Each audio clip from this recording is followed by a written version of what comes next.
Destiny Rise of Iron, the WALTZ weapon review. Anyway, the WALTZ pulse rifle is the Future War Cult pulse rifle. Obviously, for some reason, Future War Cult has some of the best weapons in the vendors.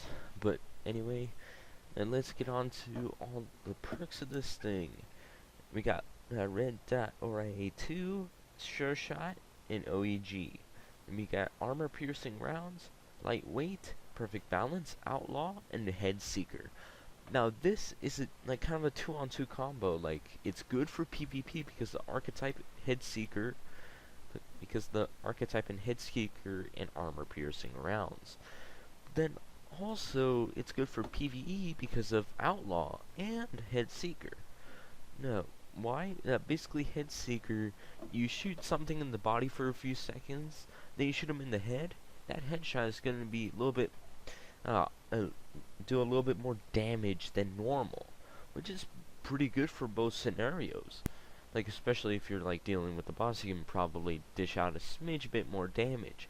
And because of the stability of this thing, you have perfect balance to sharpen things off, or you can use outlaw.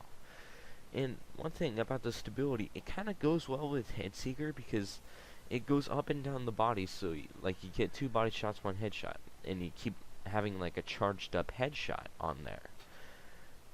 And then the sights, well, the red dot is very good, but then also the sure shot gives you a little bit more stability and reload.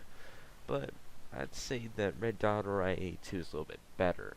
And what I'm using here is actually the sure shot. And yeah, anyway, there's also lightweight on there. If you're like a fan of mobility and the Mida multi-tool, like your Mida multi-tool main, I think this might go well. And also, this is one good thing they're adding this archetype a little bit more often, is because back then in the Taken King, the only pulse rifle with this archetype is the Grasp of Malok.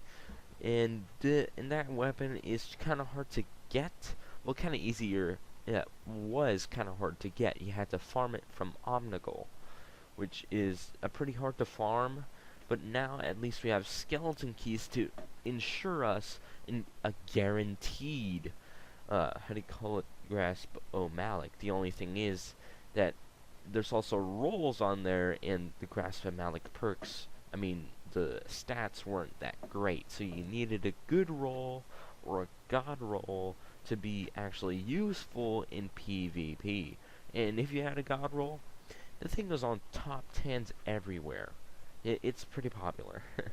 The WALTZ isn't any different, except for the stability is a little bit better, and the range has magazine size of 30, which is a smidge bit lower than usual, but yeah, it spawned for me from the good old faction package. It wasn't from the vendor, and it spawned at a 369 light, which is actually kind of high up there for me. Like, I haven't been up there on the light level scale that much. I've been going around the Crucible most of the time, and since patch 2.4.1 came out, it's a little bit easier to rank up on the light. I kind of like why they did that. It's kind of like like, you know what the April update did? It made infusing a little bit better, so basically it's like an upping of the, I should say, increase on how to get your light level up, which is very good. It's kind of similar to what they did here. It's kind of like a pre-April update. But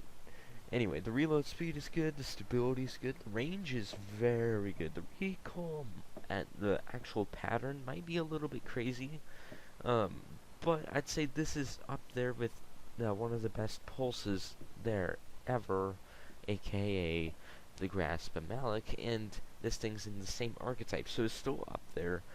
But the good old clever dragon might beat it just because of the stability. And but anyway, this is one very accessible gun. But anyway, smack the like button, hit the sub, drop comment. Now I'll see you guys later for another video on my channel. And I'm out of here.